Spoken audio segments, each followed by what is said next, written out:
بسم اللہ الرحمن الرحیم۔ اسلامی واقعات کے دوستو السلام علیکم۔ دوستو، ایک دفعہ کا ذکر ہے کہ تمام وزیر میدان میں تیر اندازی کی مشق کر رہے تھے۔ سلطان غیاث الدین بھی ان کے ساتھ شریک تھا۔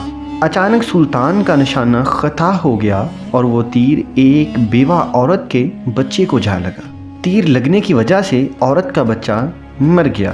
سلطان کو پتہ نہ چل سکا، وہ عورت قاضی کی عدالت میں پہنچ گئی۔ قاضی سراج الدین عورت کی طرف متوجہ ہوئے اور پوچھا، کیا بات ہے، تم کیوں رو رہی ہو؟ عورت نے روتے ہوئے سلطان کے خلاف شکایت لکھوائی۔ سلطان کے تیر سے میرا بچہ ہلاک ہو گیا ہے۔ قاضی سراج الدین نے عورت کی بات پوری توجہ سے سنی اور پھر اسی وقت سلطان کے نام خط لکھا، آپ کے خلاف شکایت آئی ہے، فوراً عدالت میں حاضر ہو جائیں اور اپنے خلاف آنے والی شکایت کا جواب دیں۔ پھر یہ حکم عدالت کے ایک پیادے کو دے کر ہدایت کی، یہ حکم نامہ فوراً سلطان کے پاس لے جاؤ۔ پیادے کو یہ حکم دے کر قاضی سراج الدین نے ایک کوڑا نکالا اور اپنی گدی کے نیچے چھپا دیا۔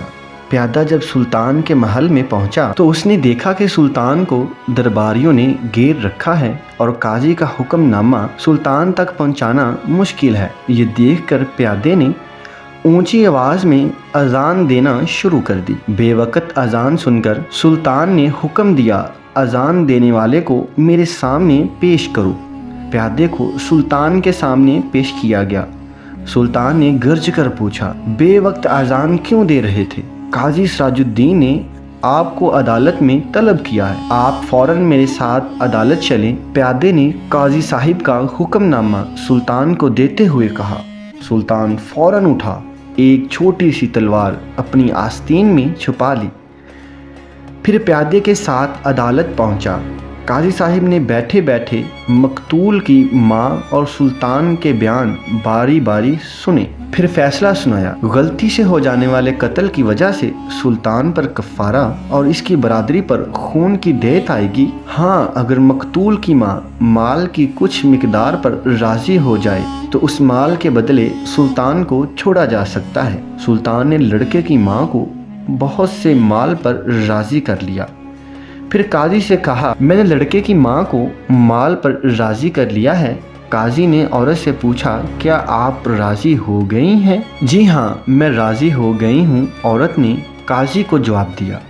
اب قاضی اپنی جگہ سے سلطان کی تعظیم کے لیے اٹھے اور انہیں اپنی جگہ پر بٹھایا۔ سلطان نے بغل سے تلوار نکال کر قاضی سراج الدین کو دکھاتے ہوئے کہا، اگر آپ میری ذرا سی بھی رعایت کرتے تو میں اس تلوار سے آپ کی گردن اڑا دیتا۔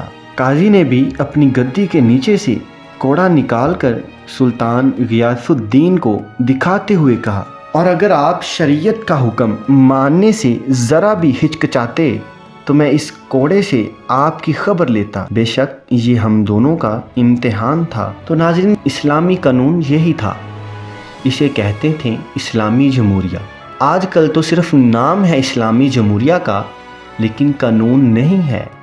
آج کل انصاف کہیں نہیں ملتا، انصاف کی بس باتیں سننے کو ملتی ہیں اور عمل ایک ذرے کے برابر بھی نہیں ہوتا۔ اللہ تعالی ہمیں انصاف کرنے کی توفیق عطا فرمائے، آمین۔